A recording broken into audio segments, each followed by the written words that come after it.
My precious heart dwellers, thank you so much for your gracious response to cover the needs of the community. We were even able to give our usual offerings for trafficked children around the world and also for Eric's mission to the poor and handicapped in Nicaragua. What a burden was lifted from our hearts when we were able to do this. I want to share with you an incident that occurred yesterday with Ezekiel, my husband. At certain times, he goes into a kind of travail that mirrors the passion of our Lord. The intensity varies according to the urgency of things on the Lord's heart, and we all gather round him and begin to pray the Divine Mercy Chaplet. But yesterday it was off the charts as he described what he was seeing in the Spirit, and violently grabbed his heart and chest time after time after time.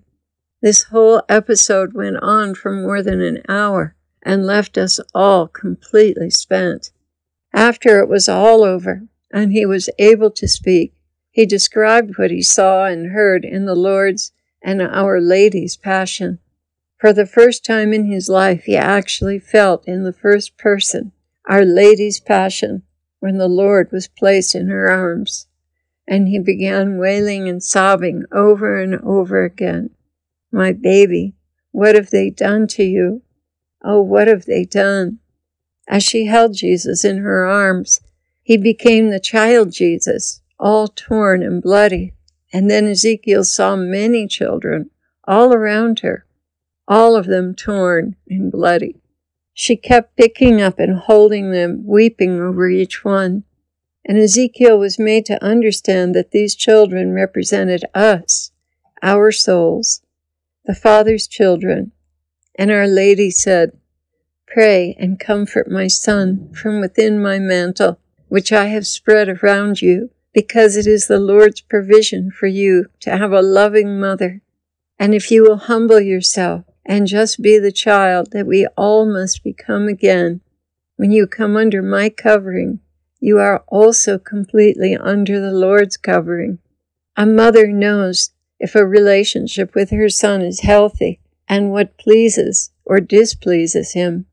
She knows how to present you to him in the best possible way.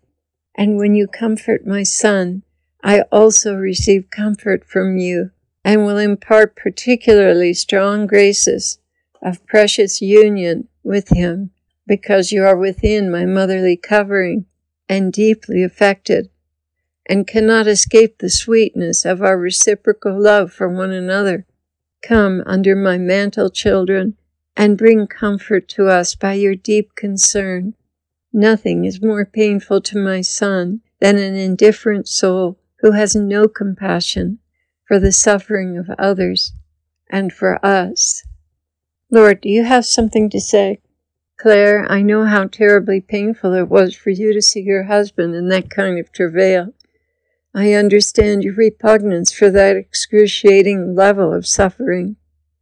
Nevertheless, beloved, he has given himself to me for yet another year of intercession involving suffering, and you as well gave your consent. Your country will not be saved by prayer alone. Deep travail is necessary to keep justice moving forward. I know, Claire, I know how you are still reeling from what you saw, but have I not promised you that he will be restored? What he has given me is precious, and I receive it with great reverence. I wish for you to feel the very same way about it. Even though these sufferings are what a dying man would suffer, life is being brought into your world and into this country. These are priceless sufferings, and your cooperation with them is very much like my mother's sufferings with me. Your consent is another precious gift I treasure, because your heart is for whatever I ask of you. Lord, please make me stronger. You know how I collapse when I see him suffering this way. Jesus replied, I want you to tuck into my mother's mantle more and more when these things happen. She will give you the grace to assist you, for I've given it into her hands to distribute as she sees fit.